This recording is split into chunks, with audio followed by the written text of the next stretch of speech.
Hi everyone! In this video, I will show you how to unlock a selection in Microsoft Word.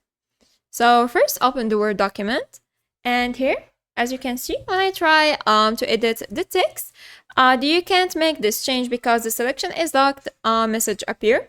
So the first solution is to click on Edit Anyway if the document is marked as final, or go to File and go to Info.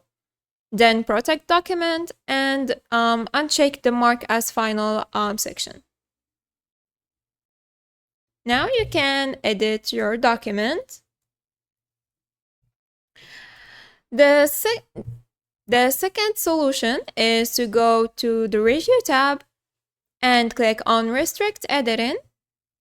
Then click on Stop Protection.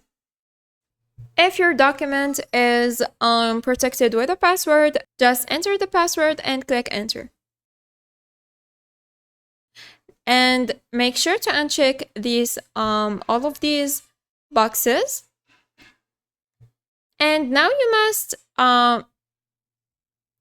the problem must be solved. And make sure that your license key, that your Microsoft Office license key is activated. And that's pretty much it.